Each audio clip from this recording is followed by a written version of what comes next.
इते है सुख सो सुख आकुलता बिन कहिए।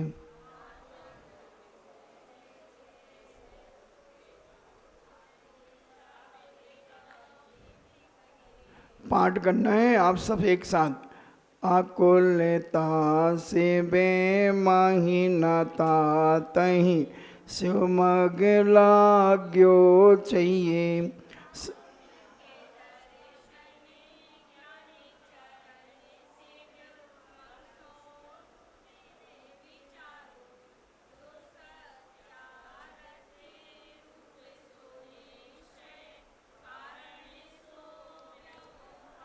परद्रव्यन्ते भिन्न आप में रुचि सम्यक भला है। रूप को ज्ञान जाने पनु सो सम्यक ज्ञान कला है।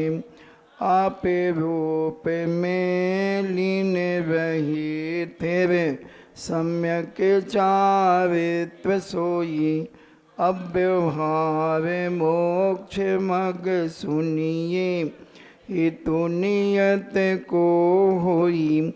जीवे अजीवे तत्व अरुआ स्व बंदहु संबर जानो। निर्जय मोक्ष कहे जिन तिन को ज्यों को त्यों सर धानो।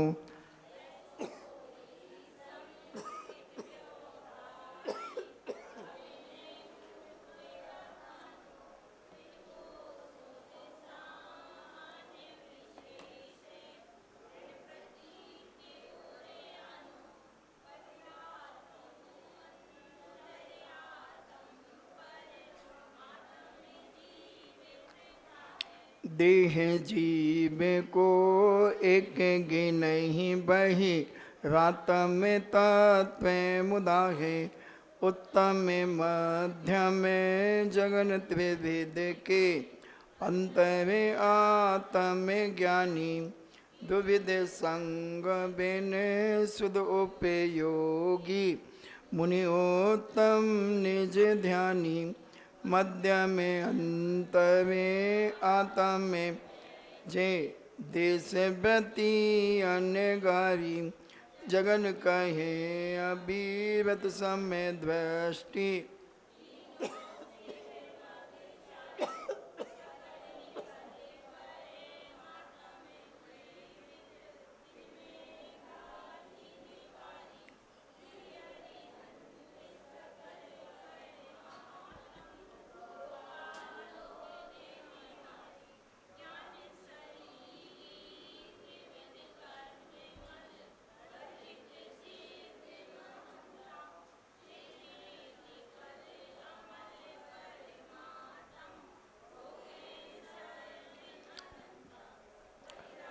तमिता है ये जानी तजे अंत में आत्म हो जई। परमात्म को ध्याय निरंतर जो नित्य आनंद पूजई। चैतन्यता बिन सो अजीब है पंच भेदता के हैं। पुद्गल पंच बरन रस गंध दो फरस बसु जाके हैं। जी पुद्गल को चलन सहाई।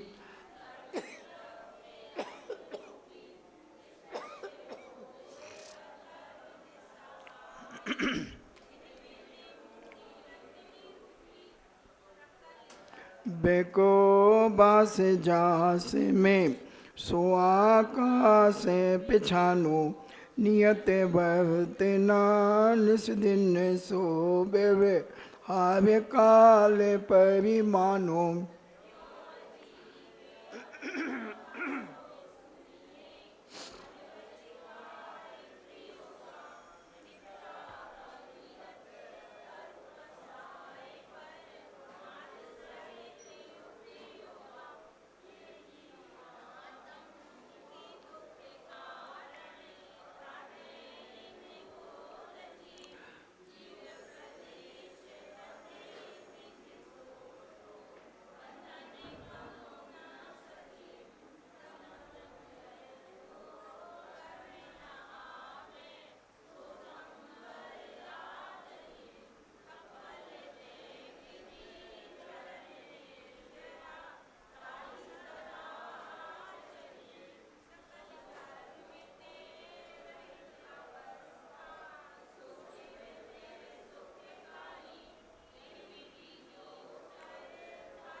बस कितना पढ़ा दिया, कितना पढ़ लिया? कहाँ तक पढ़ लिया आपने? पाठ कहाँ तक कर लिया? हमने 10वां पढ़ा ही नहीं।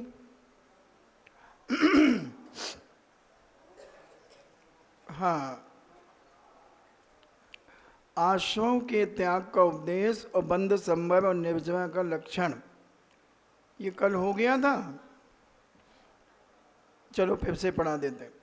ये ही आत्म को दुख कारण, ताते इनको तजिए।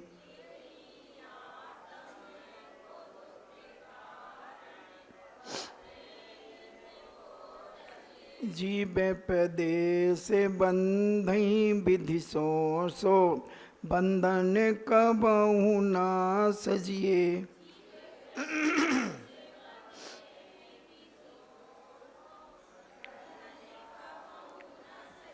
समदम तेजो कर्म न आवै, सो संबरे आदरिये।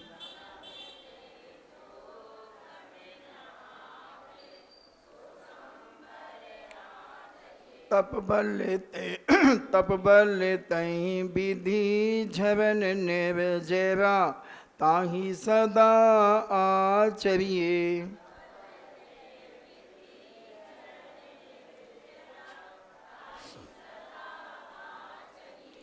तो कहते हैं मिथ्यात्व आदि के जो कारण हैं वो आत्मा में दुख के कारण हैं।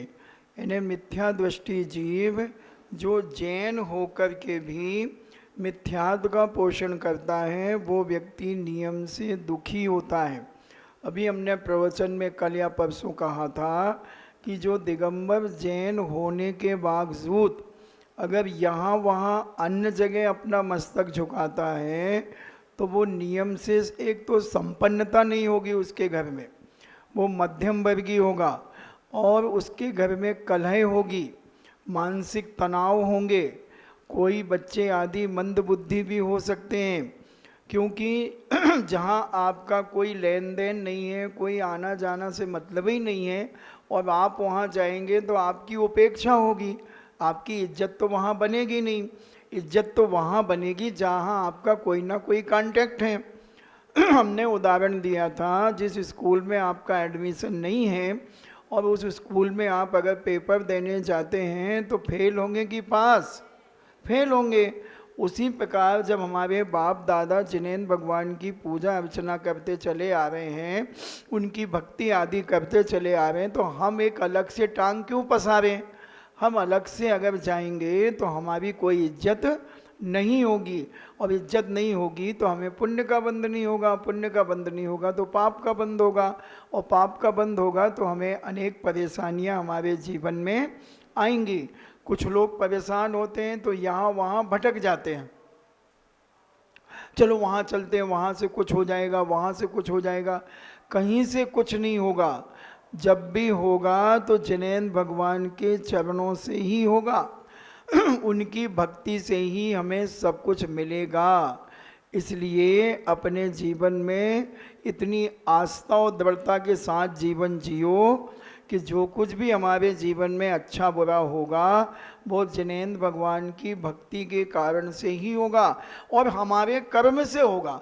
हमने जैसा कर्म किया है वैसा हमें फल मिलेगा। हम जैसा बीज बोएंगे वैसी फसल काटेंगे। अगर ज्वार बोएंगे तो गेहूँ नहीं कटेगा, ज्वार ही कटेगी। अगर हमने किसी को रुलाया है तो हमें भी रोना पड़ेगा और अगर हमने किसी को हंसाया है तो हम भी हंसते रहेंगे। अब एजू लाइक, पसंद अपनी अपनी, जिसको जो कुछ करना हो वो देना शुरू कर दो। जिसको एक वैष्णव दर्शन में गीता में आता है, जिसको जो बनना हो वो उसको पूछो। अब जिसको जो बनना हो, हनुमान जी बनना है तो हनुमान जी को पूछो, महाकाल बनना है तो महाकाल को पूछो, भूत पलीत बनना है तो भूत पलीत को पूछो, पद्मा आंटी छेदपाल अंकल बनना है तो उन्हें पूजो, और जिसे जिनेंद्र अनंत भगवान बनना है वो जिनेंद्र भगवान को पूजे। अपन को तो जिनेंद्र बनना है भैया, अपन तो जिनेंद्र को पूजते हैं। ये मस्तक दुनिया में कभी नहीं झुका आज तक। जब से होश संभाला है, जिनेंद्र भगवान के अलावा ये मस्तक कभी नहीं झुका। तुम भी अपने जीवन में यही संकल्प कर लो कि जब भी हम नमस्कार करेंगे तो देव सास गुरु के अलावा किसी को नमस्कार नहीं करेंगे। ये परिवार में माता पिता आदि को जय जिनेंद्र करना, चरण छूना, ये दोष नहीं है, ये तो हमारे आदरणीय हैं। मगर भगवान मान करके किसी अन्य को नमस्कार करना, गुरु मान करके किसी अन्य को नमस्कार करना, शास्त्र मान करके कोई यदवा तदवा किताबों को नमस्कार करना, वो मिथ्यात है। व्यवहार में माता पिता, बड़े भाई, माँ, दादी आदि इनके चरण छूना मिथ्यात नहीं है, ये लोक व्यवहार है, ये नैतिकता है, तो ये तो करना ही है। मगर इन्हें भगवान मत मान लेना। मेरी दादी पद्मा आंटी है, मेरी मम्मी देवी है, नहीं, देवी है मगर भगवान नहीं है। समझना बात को।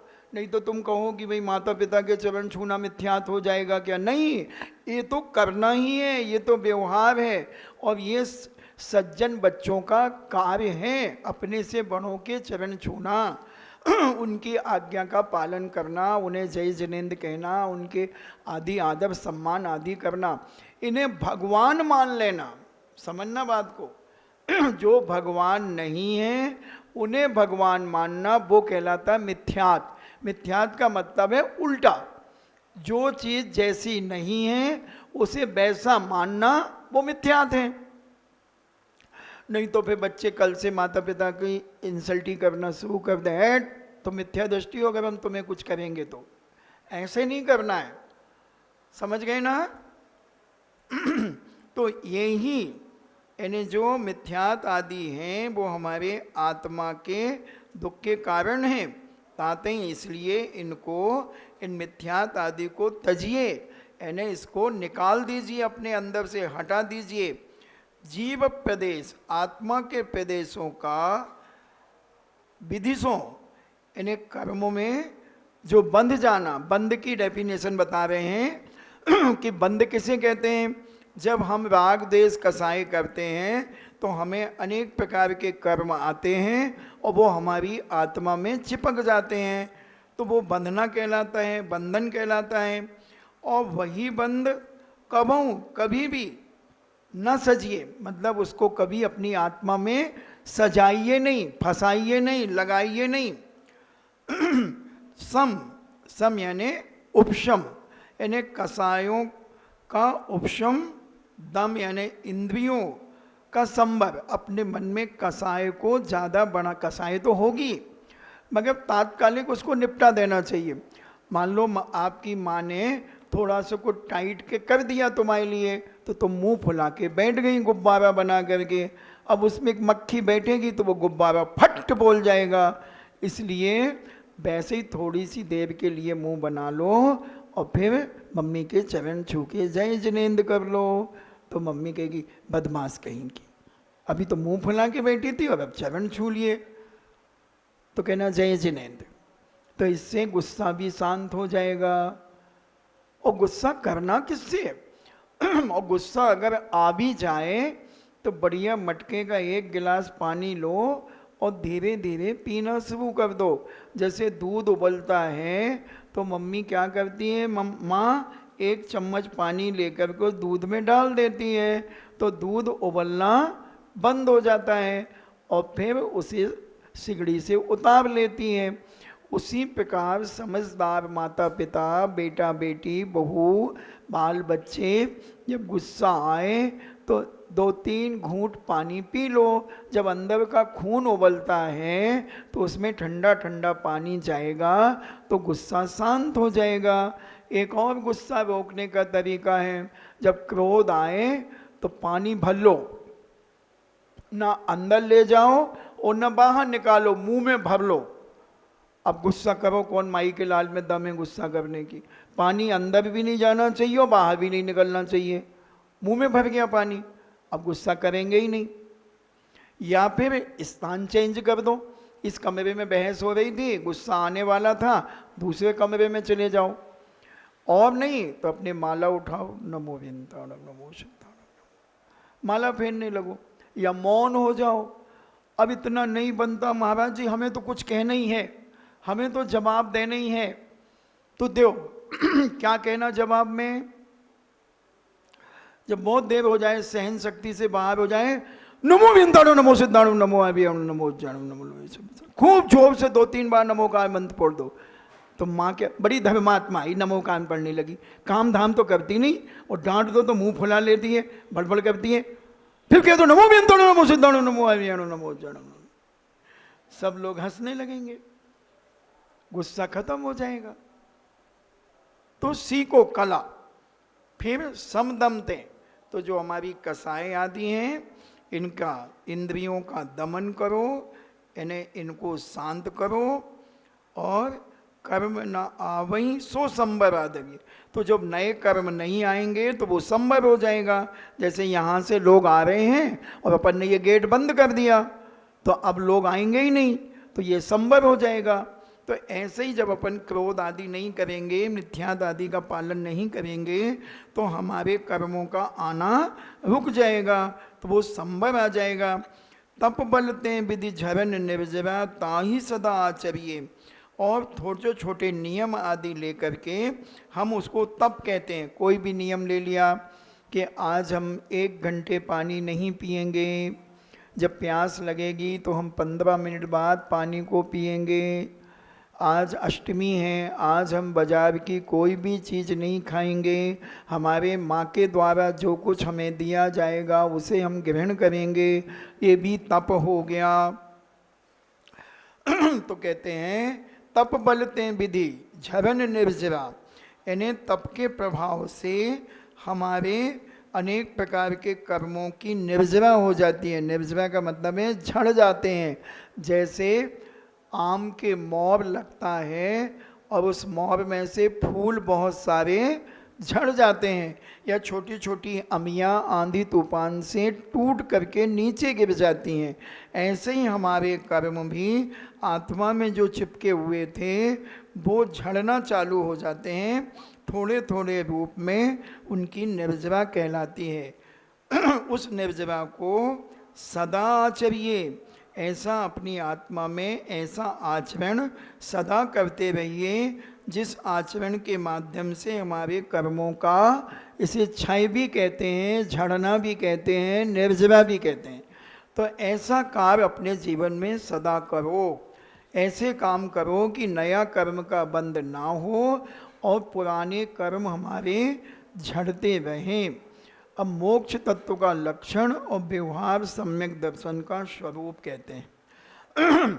सकल कर्म ते रहित अवस्था, सो शिव थे सुखकारी।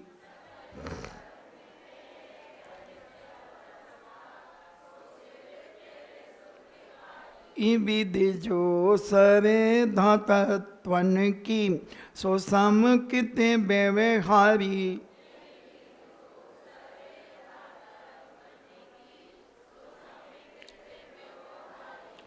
यानी जो सकल कर्मों से रहित हो जाते हैं वो शिव यानी मोक्ष में स्थिर हो जाते हैं, रुक जाते हैं, और वही सच्चा सुख माना जाता है।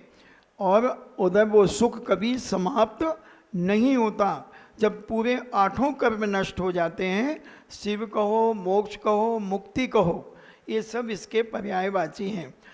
और वहाँ पर क्या होता है, स्थिर हो जाते हैं, बिल्कुल ना वहाँ हिलते हैं ना डुलते हैं, बिल्कुल जैसे यहाँ से गए हैं वैसे ही वहाँ स्थिर हो जाते हैं। मगर उनकी आत्मा में अलौकिक आनंद आता रहता है। ऐसा सुखकारी, ऐसा आनंददायक सुख का स्थान है ये विधि। और इस प्रकार से जो विश्वास रखता है तत्वों के ऊपर, 7 तत्व को, वो समकित व्यवहारी, वो व्यवहार से सम्यक दृष्टि माना जाता है। जो 7 तत्व, 9 पदार्थ, 6 द्रव्यों पर, देवसास गुरु पर श्रद्धा रखता है, वह व्यवहार से सम्यक दृष्टि माना जाता है। देव जिनेन्द्र गुरु परिग्रह बिन धर्म दयाजुत सारो। और जो जिनेन्द्र देव यानी अनंत भगवान कहो, जिनेन्द्र देव कहो, और गुरु जिनके विषयासा वसातीतो निरारंभो परिग्रह ज्ञान ध्यान तपो रक्ता तपस्वी सा प्रशस्ते। जो ज्ञान ध्यान में तल्लीन रहते हैं और जिनके पास एक धागा भी परिग्रह नहीं होता है, ऐसे पूज बीतरागी गुरु और धर्म जयाजुत, और धर्म जहाँ दया से ओतप्रोत है, अहिंसा में दया धर्म को सारो, यानी उसका पालन करो, उसको जानो, उसको पहचानो। एहू मान समकृत को कारण, ये इनको सम्यक दर्शन का कारण मानो। अष्ट अंग जुत धारो, और 8 अंग को अपनी आत्मा में धारण करो। अब वो 8 अंग कौन कौन से हैं तो अभी आगे बताएंगे। अभी जो सम्यक दर्शन के 25 दोष हैं उनको बता रहे हैं कि जिनके कारण से हमारा सम्यक दर्शन मैला हो जाता है, गंदा हो जाता है। जैसे माँ ने आपके अच्छे बढ़िया कपड़े पहनाए, साफ सुथरे, और बच्चा जाकर के धूल मिट्टी में खेल आया तो कपड़े गंदे हो गए, हाथ गंदे हो गए। मम्मी छी, मम्मी गंदे हो गए। तो किसने किए थे? मम्मी कहती किसने किए थे? मैंने। तो वो बच्चा खुद ही कह रहा है। तो यहाँ पर कह रहे हैं अब ये 25 दोष हैं, इनसे तुम्हें बचना है, और अगर इनसे बच गए तो तुम साफ सुथरे रहोगे, और नहीं बचे तो गंदे हो जाओगे। वसुमद टारि निवारित सटता सट अनाय तन त्यागो।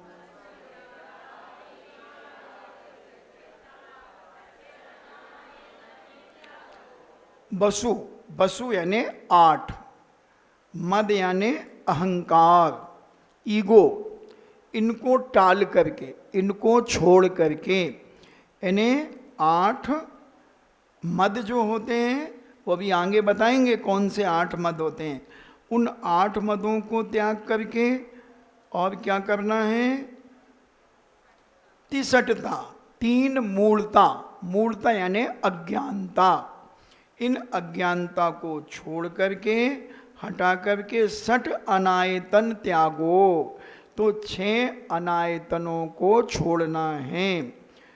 और संकादी यानी जो डाउट होते हैं उनको, वो संकादी भी कितने डाउट कितने हैं? 8 प्रकार के। तो इन डाउटों को छोड़ करके संवेगादिक, तो संवेग, अनुकंपा, आस्तिक और प्रशम में चित्त यानी मन को लगाओ। संवेग यानी संसार से डरो, फिर अनुकंपा, सबके प्रति दया भाव रखो, आस्तिक, सच्चे देव सास गुरु पर विश्वास रखो, प्रशम, हमेशा शांत भाव रहो, प्रसन्न रहो, मुंह फुला करके गुस्से आदि में नहीं बैठना।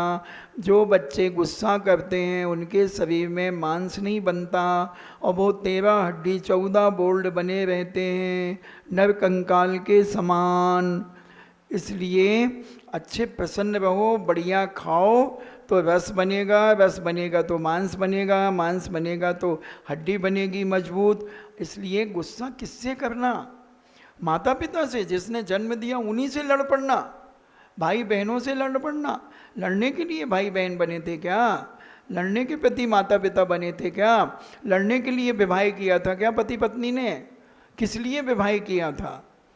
सुख शांति के लिए। मगर तुम तो छोटी छोटी बात में लड़ते रहते हो दिन भर, तो फिर शादी क्यों की थी? लड़ने के लिए नहीं। ये सब चीज़ें ध्यान रखना चाहिए।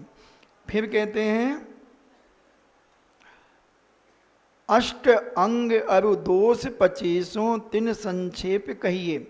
8 अंग मिलाकर के जो 25, 8 अंग अरु और 25 दोष, तिनको बहुत शॉर्ट में हम कहेंगे। बिन जानते दोष गुणन को कैसे तजिए गइए। जब तक हम अपनी गलतियों को नहीं जानेंगे तब तक उन्हें कैसे छोड़ेंगे। इसलिए वो कहते हैं बिन जानते दोष गुणन को कैसे तजिए गइए। तो अब वो 25 दोष क्या हैं वो बताएंगे और 8 अंग क्या हैं वो बताएंगे। ठीक है। जिन बच में शंका न धार, वैसे बहुत सुख वांछा भानई।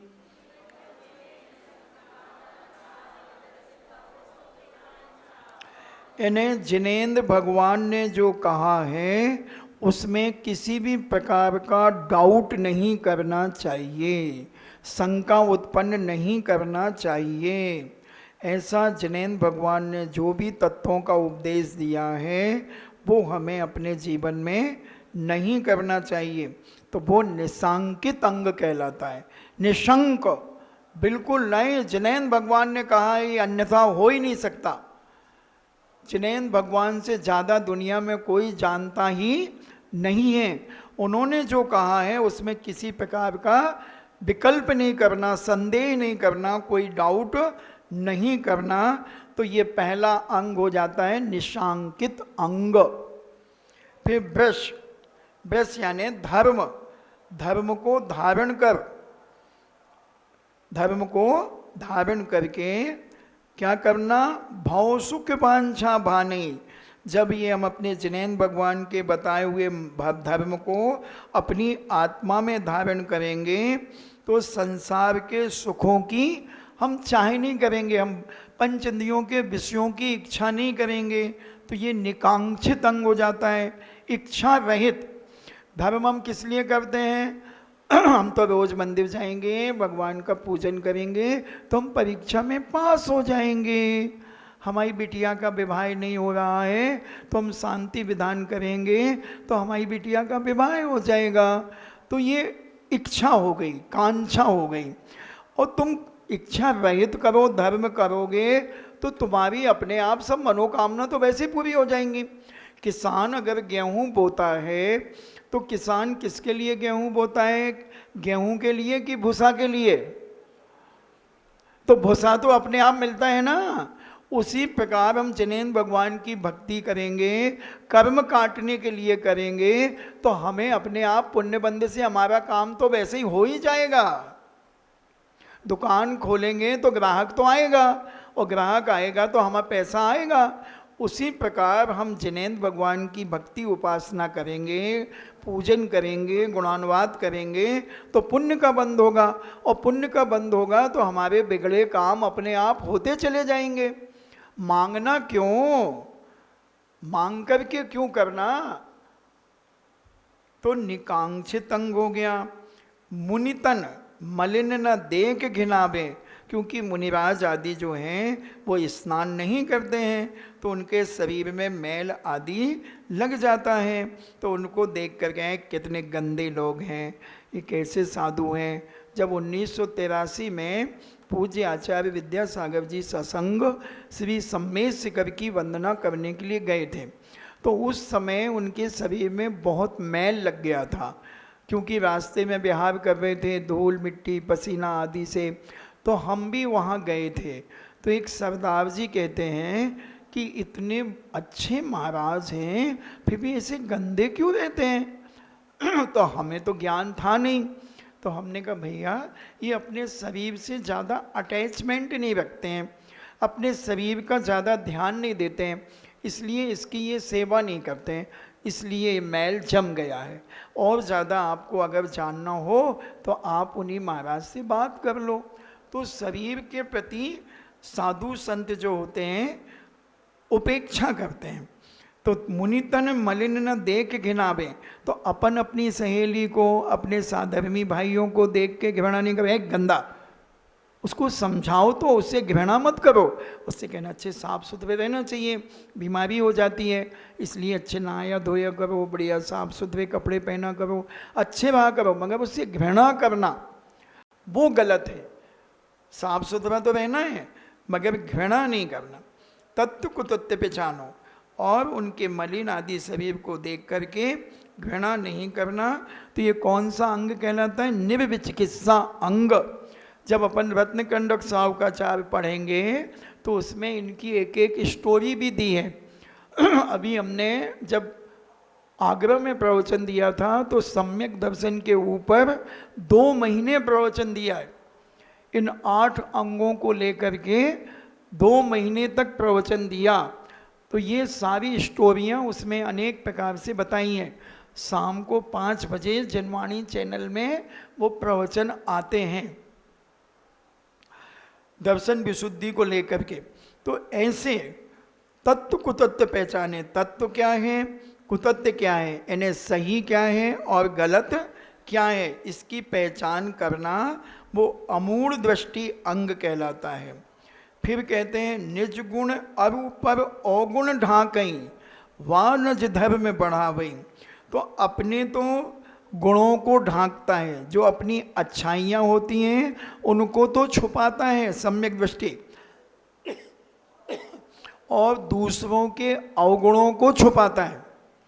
अपने अवगुणों को तो उजागर करता है, मैं देखो मैं पापी हूँ, मैं देर से उठता हूँ, मैं तो 8 बजे के पहले उठते ही नहीं, मेरी मम्मी तो इतना उठाती है मगर मैं इतना दुष्ट हूँ कि उठता ही नहीं हूँ।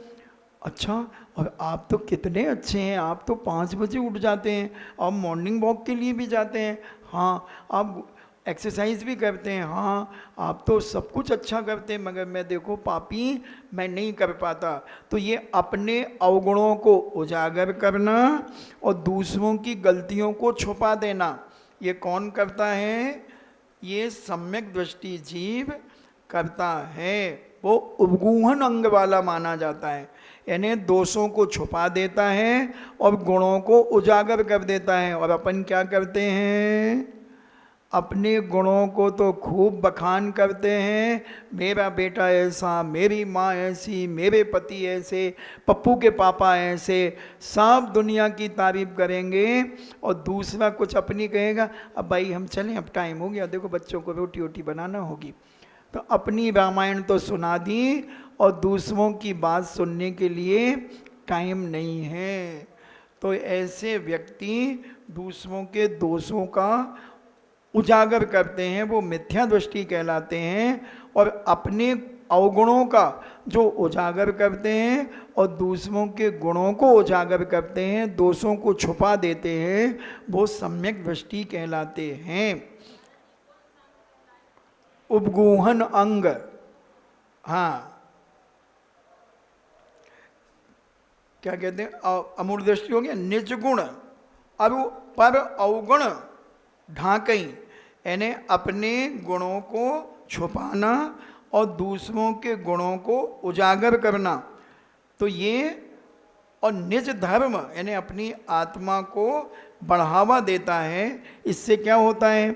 अपने दोषों को उजागर करना, दूसरों के दोषों को छुपाना, और अपने दोषों को उजागर करना, दूसरों के गुणों को उजागर करना, और अपने गुणों को छुपाना और दूसरों के गुणों को उजागर करना, ये उपगूहन अंग कहलाता है। इससे हमारी आत्मा का विल पावर बढ़ता है, राग द्वेष कसायों से हम बच जाते हैं, दूसरों की निंदा करने से बच जाते हैं, तो समाज में हमारी इज्जत बनती है। वो कहते हैं देखो ये आदमी यहाँ वहाँ की बातें नहीं करता, दूसरों की कभी बुराई नहीं करता। ऐसे भाव हमें अपने जीवन, हमें लाख मालूम है किसी के बारे में, मगर हम क्यों बताएं? हमें क्या लेना देना है? वो जाने, उसका काम जाने। उसने गलत किया था, हमें मालूम ही है, मगर हम क्यों किसी से कहें? मगर बड़ा रस आता है दूसरों की बुराइयां करने में। मंदिर से रोज तो बाई जी 7 साढ़े 7 बजे चली जाती थी, मगर एक बाई किसी पड़ोसी की बुराई सुना रही थी तो वो 8:30 बजे तक घर नहीं पहुंची। बेटा आ गया लेने, माँ घर चलो ना, बस बेटा वही चलते हैं, अभी तो 8:30 ही तो बचे। तो भाई तुम तो रोज 7:30 बजे आ जाती, आज काहे लेट हो? अब तनक बातें यहाँ कर रहे थे, बस सुना रही थी, तनक होते की बातें सब हम सुनिया रहे थे। तो पाप कर रही थी, पाप पुण्य नहीं कर रही थी, मंदिर में गुट्ट बना बना के इधर उधर बैठ करके ये बातें जो करना, ये पाप बंध के कारण हैं। और जब ये पाप उदय में आएगा तो तुम्हें भी कोई लांछन लगाएगा। जनक नंदी सीता ने क्या किया था? कुछ नहीं किया था, बस उनने इतना ही कहा था, काय के महाराज देखो उस स्त्री से बातें कर रहे हैं। अब वो सगी बहन थी उनकी, आरिका बन गई थी, सुदर्शनमती उन आरिका का नाम था और इनका सुदर्शन सागर नाम था, ऐसा पद्म पुराण में आता है। तो भाई बहन तो पहले थे कि सगे भाई बहन थे, अब वो महाराज बन गए थे, वो आरिका बन गई थी, बातचीत कर रहे थे। तो सीता के जीव ने उन पे लांछन लगा दिया, काय के महाराज देखो कैसी बातें कर रहे हैं। इतना कहना था तो सीता को लांछन लगा, काय की सीता रावण के यहाँ रह के आई है, शुद्ध नहीं हो सकती। इसलिए कभी किसी को लांछन नहीं लगाना। तो ये उपगूहन अंग कहलाता है।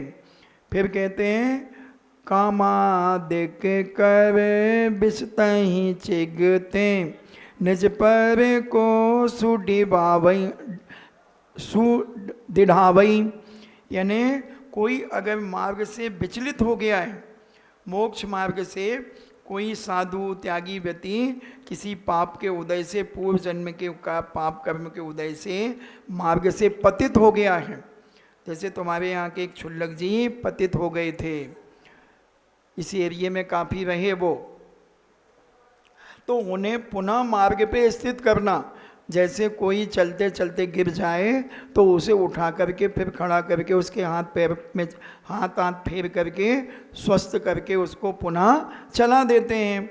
ऐसे ही अगर कोई काम विकार आदि यानी इंद्रियों के विकार के कारण कोई गलती से उसके लिए कोई धर्म से थोड़ा सा विचलित हो जाता है तो उसे दृढ़ करने के लिए पुनः धर्म में स्थित कर देना, ये स्थितिकरण अंग कहलाता है।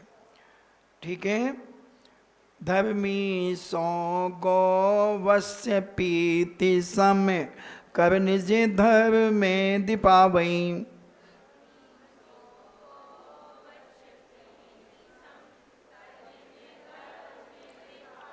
तो जो अपना साधर्मी भाई है, अपने समाज के लोग हैं, अपने से बड़े छोटे आदि कोई भी हैं, उनसे कैसी दोस्ती करना? जैसे गाय अपने बछड़े से प्यार करती है निस्वार्थ। गाय बछड़े से स्वार्थ के बस करती है कि ऐसे ही सहज में करती है? क्योंकि वो बछड़े को जब छोटा बच्चा होता है तो उससे बहुत प्रीति करती है, बहुत लगाव रखती है, स्नेह करती है। तो इसको जैनाचार्यों ने वात्सल्य अंग कहा। जैसे विष्णु कुमार महाराज की कथा आती है, 700 मुनिराज को जब उपसर्ग किया गया तो उन्होंने अपना मुनि पद को छोड़कर और उनकी वैयावृत्ति आदि की। तो ऐसे वात्सल्य अंग अपने साधर्मी के प्रति करना चाहिए। कोई परेशान है तो उसकी परेशानियों को निपटाना चाहिए, किसी को खाने पीने की परेशानी है तो उसकी व्यवस्था करना चाहिए, बीमार है तो औषधि दान आदि करना चाहिए। ये सब वात्सल्य भाव कहलाता है, वात्सल्य अंग कहलाता है। जिन धर्म दीपावे, और ऐसा वात्सल्य अंग स्वार्थ के वशीभूत नहीं कि हम इनका सहयोग करेंगे तो ये भी हमारा सहयोग करेंगे, नहीं, हम अपना कर्तव्य मान करके उनकी वैयावृत्ति करें निस्वार्थ भाव से, तो ये वात्सल्य अंग कहलाता है। जिन धर्म दीपावे, और इससे जैन धर्म की प्रभावना होती है। लोग कहते देखो कितने अच्छे लोग हैं, कंबल ठंड में कंबल गरीबों को बांटते हैं, भूखे को भोजन देते हैं, बीमार को औषधि देते हैं, तो इससे जैन धर्म की प्रभावना होती है। तो ये प्रभावना अंग हो जाता है। इन गुणते विपरीत दोष वसु तिनको सतत खेपावई, और इन 8 अंगों से जो उल्टा है उसको सदा खिपावई यानी खिरा देना चाहिए, दूर कर देना चाहिए। शंका नहीं करना, इच्छाएं नहीं करना आदि जो अंग हैं, दूसरों को देख करके घृणा नहीं करना। अगर घृणा करोगे तो विचिकित्सा अंग हो जाएगा, निर्विचिकित्सा नहीं बनेगा। तो ये सम्यक दर्शन में 8 दोष माने जाएंगे। अब अहंकार कौन कौन से हैं 8, उनको समझें। पिता भूपे वा मातुलन पे जो होई न तो मद ठानई।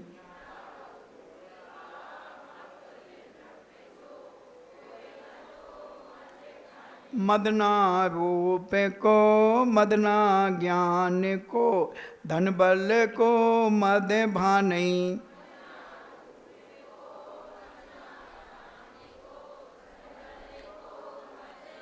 तप को मद न मदजू प्रभुता को करही न सो निज जानई।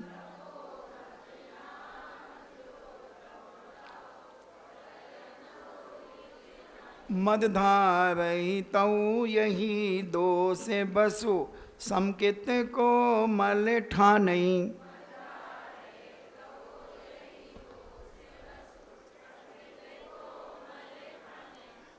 तो कहते हैं 8 प्रकार का जो मद होता है। मेरे पिताजी कलेक्टर हैं, ध्यान रखना, मेरे पिताजी एसपी हैं, मेरी माता यानी मेरे मामा, माता पक्ष मेरे मामा की चलती सीधी नरेंद्र मोदी से एक फ़ोन कराएंगे मैं पूरे घर की कुड़की करवा दूंगा।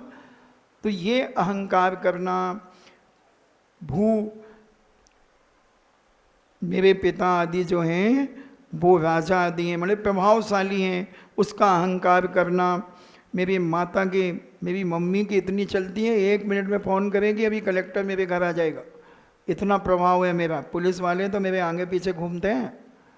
ऐसे अहंकार करना। मदना रूप को, मेरे जैसे कोई सुंदर है क्या? मुझे हर आदमी देखता है, इतना सुंदर हूँ मैं। हाँ, लिपि पुती हो, यही से देखत है वो, मेकअप करके आ जाती हैं। तो ये रूप का मद। और मेरे ज्ञान, मेरे जैसे कोई क्लास ले सकता है क्या? मेरे जैसे कोई पढ़ा सकता है? मेरे जैसे कोई प्रवचन कर सकता है? ये अहंकार आना। तो ये ज्ञान का मद है। धन का मद, मेरे पापा के पास बहुत धन दौलत है, मेरी 500 बीघा ज़मीन तो वहाँ पड़ी है हमारे दादाजी की, 4 मकान अभी वहाँ बाज़ार में है, 6 दुकानें चल रही हैं, और हमारे 5-7 तो ट्रांसपोर्ट के ऑफिस हैं, एक दिल्ली में है, एक बम्बई में है, एक कलकत्ते में है, एक इंदौर में है। क्या समझते हो खड़े खड़े खरीद लेंगे तुम्हें 1 मिनट में? धन का मद, बल का मद, मैं बहुत शक्तिशाली हूँ, मैं बहुत पावरफुल हूँ, एक हाथ मारूंगा तो वहाँ जाके गिरोगे, क्या समझते हो? तो अपनी बल का मद। तप का मद, मेरे जैसे कोई उपवास आदि कर सकता है क्या? अष्टमी चतुर्दशी निर्जल उपवास करता हूँ ऐसी गर्मी में, अनेक प्रकार से अपनी तपस्या का मद करना। मैं नीरस भोजन करता हूँ, मैं ये करता हूँ, मैं वो करता हूँ, तो ये मद नहीं करना। फिर मदजू प्रभुता को, और मेरा प्रभाव, और ये मेरा प्रभाव तो मेरा नाम ही कह दो तो 1 मिनट में सारे काम हो जाते हैं। ऐसे अपना बड़प्पन दिखाना।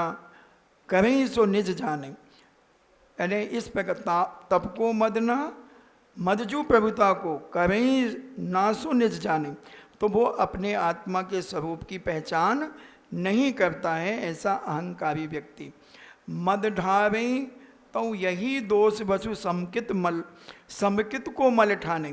और जो इस प्रकार के मद करता है, मेरी नाक तो इतनी सुंदर है जैसे तोते की नाक होती है, मेरे कान तो इतने बढ़िया हैं, देखो मेरी उंगलियां तो देखो कितनी पतली पतली हैं जैसे बहुत बड़े फिलासफर की होती हैं। ऐसी एक एक अपने अंगों का मत करना। ऐसा इन पे हमने 2-2.5 महीने प्रवचन दिया है। तो ये सारे मद, यानी जिस भी कार्य में तुम्हें ईगो आ जाए, मैं तो ऐसे साफ सुथरे कपड़े पहनता हूँ बिल्कुल चकाचक, तुम लोग कितने गंदे पहनते हो। एक तो समझाना और एक अहंकार में बोलना, वो पता चल जाता है कि ये व्यक्ति ईगो में बात कर रहा है या सामान्य बात कर रहा है। तो ये जहाँ ईगो आ जाए तो वहाँ हमारे सम्यक दर्शन को मैला कर देता है, सम्यक दर्शन को गंदा कर देता है, इसलिए इससे हमें बचना चाहिए। अब 6 अनायतन और 3 मूर्ता। कुगुरु को देव कुभ्रश सेवक की नहीं प्रसन्न से उचेरे हैं।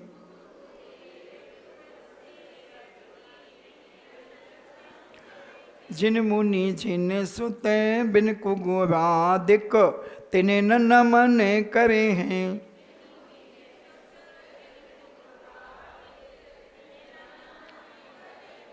जो सम्यक दृष्टि जो सम्यक दर्शन जिसकी आत्मा में प्रकट हो जाता है, फिर वह किसी भी प्रकार के कुगुरु कुदेव और कुधर्म की सेवा नहीं करता, मतलब उनका गुणानुवाद नहीं करता, उनकी तारीफ आदि नहीं करता, और न उनके सेवकों की। मिथ्या दृष्टि लोग भी पूजा पाठ करते हैं तो उनकी प्रशंसा नहीं, अरे भैया ये तो बहुत धर्मात्मा। कई लोग आते हैं हमारे पास अन्य लोगों को लेकर के, महाराज जी ये बहुत धर्मात्मा है, ये रोज़ वहाँ जा कर के जल चढ़ाते हैं, ये करते हैं, वो करते हैं। तो ये सम्यक दृष्टि नहीं करेगा, ये मिथ्या दृष्टि करेगा।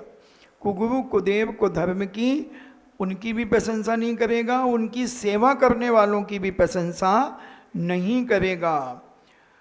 जिन देव और जिन मुनि जिन सुत भिन्न कुगरादिक तिन्हें न नमन करे हैं, और जिनेन देव के अलावा और दिगंबर मुनिराजों को और जिनेन भगवान के द्वारा जो वाणी कही गई उन्हें छोड़ करके जो कुगुरु कुदेव कुधर्म को कभी नमस्कार नहीं करता।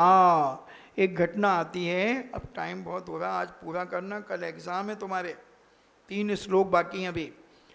एक स्टोरी कल हमने दोपहर को सुनाई थी। दोपहर को भी बहुत सारे लोग आते हैं, उनको बहुत सारी चीज़ें हम बताते रहते हैं। अब अभिव्यक्त सम्यक दृष्टि की श्रेष्ठता एवं उदासीनता।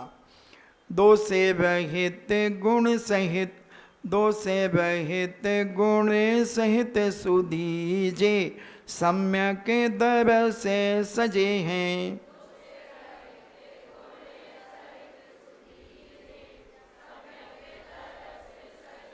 जो ऐसे 25 दोषों से रहित और गुणों से सहित सुधी, यानी जो सज्जन व्यक्ति, बुद्धिमान व्यक्ति सम्यक दरस सजे, यानी सम्यक दर्शन से वो ओतप्रोत है, सजा हुआ है, ऐसे सम्यक दर्शन से ओतप्रोत है।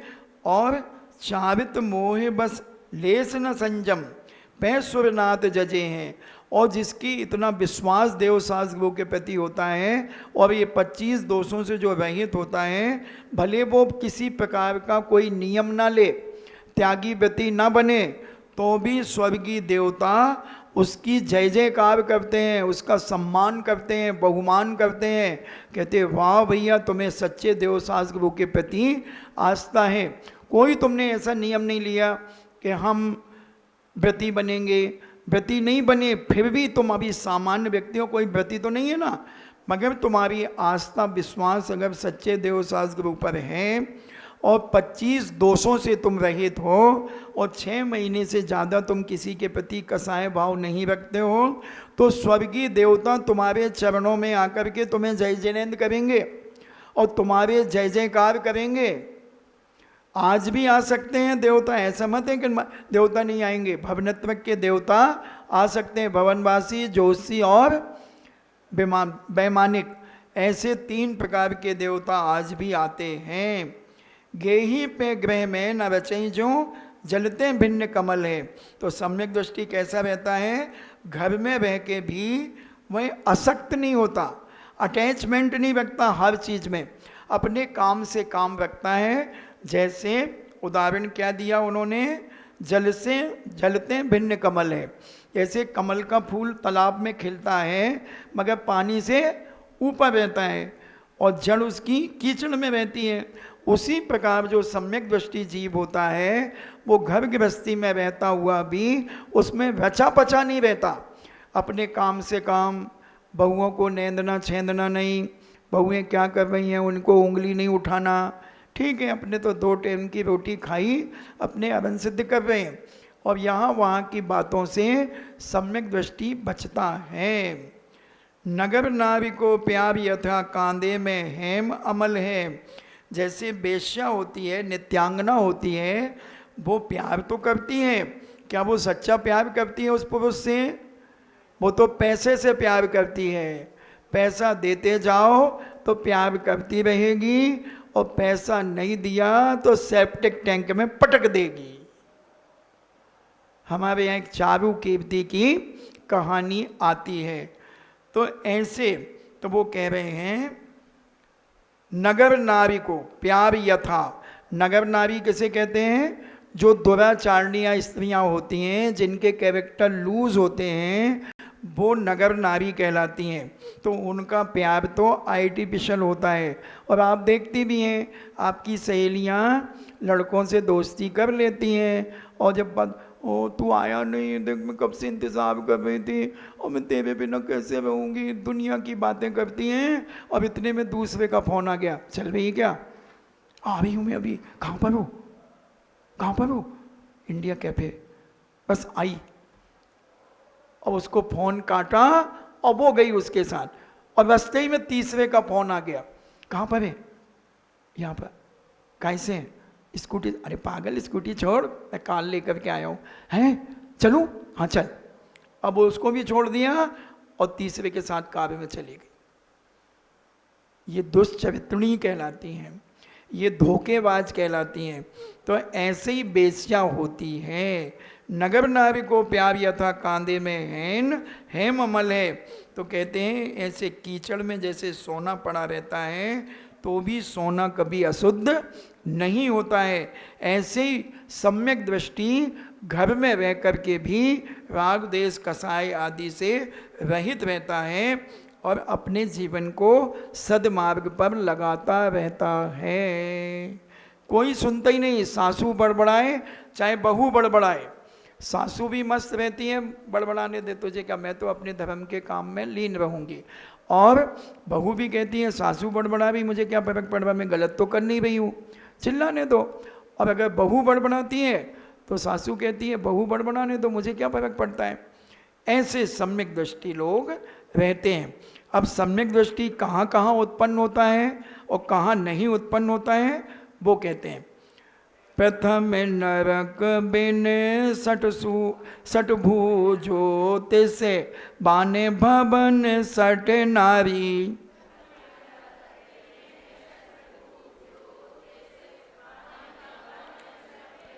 थावर बिकलत्रय पशु में नहीं उपजत संकृत धारी।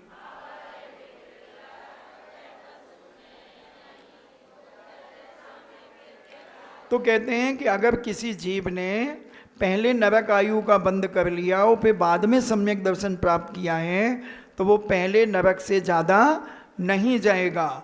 और सटभु ज्योतिष, और क्या कहते हैं, वो 6 नरकों में नहीं जाएगा। सट यानी 6, भू यानी नरकों में। और ज्योतिष बान भवन सड नारी, और किन्नर नहीं बनेगा, स्त्री नहीं बनेगा, और भवनवासी जोशी विमान और व्यंतर आदि देव में भी नहीं बनेगा। और थावर यानी 5 स्थावर में भी उसका जन्म नहीं होगा। विकलत्र यानी 2 इंद्री 3 इंद्री 4 इंद्री में जन्म नहीं होगा। और पशु भी नहीं बनेगा। उपजत समकित धारी, इन जगह सम्यक दृष्टि जन्म नहीं लेगा।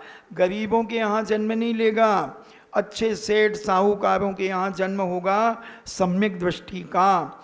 3 लोक त्यों काल माही नहीं दर्शन सो सुखकारी।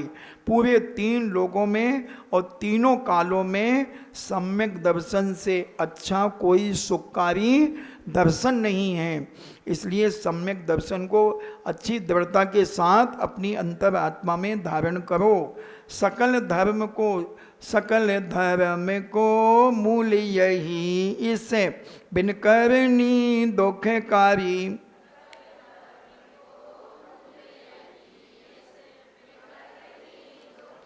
तो पूरे धर्म का अगर कोई सार है तो सम्यक दर्शन है। इसके बिना व्यक्ति का जीवन दुखदायी है। इसलिए अपनी आत्मा में सम्यक दर्शन को अच्छे से ग्रहण करो। 3 महीने लगे थे हमें सम्यक दर्शन के ऊपर प्रवचन करने में। अब कहते हैं सम्यक दर्शन के बिना ज्ञान और चारित्र की असमीचता है। मोक्ष महल की प्रथम सीढ़ी, या बिन ज्ञान चरित्रा।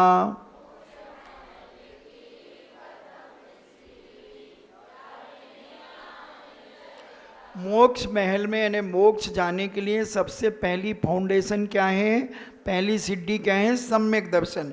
और सम्यक दर्शन नहीं है और कितना भी ज्ञान हो जाए, कितना भी पवित्र कैरेक्टर धारण कर लो, उससे कोई फायदा होने वाला नहीं है। सम्यक के तान लहे सो दर्शन धारो भव्य पवित्र।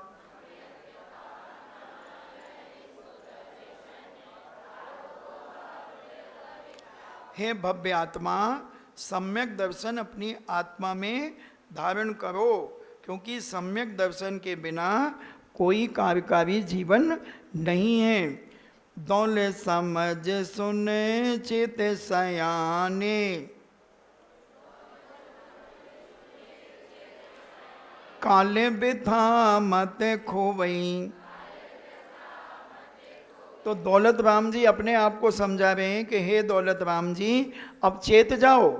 हे सयाने यानी हे बुद्धिमान पुरुष, हे समझदार व्यक्ति, अब तुम अपने आप को चेत लो, होश में आ जाओ कि फालतू में समय यहाँ वहाँ की बातों में, राग देश कसाय में गमाओ मत, नष्ट मत करो।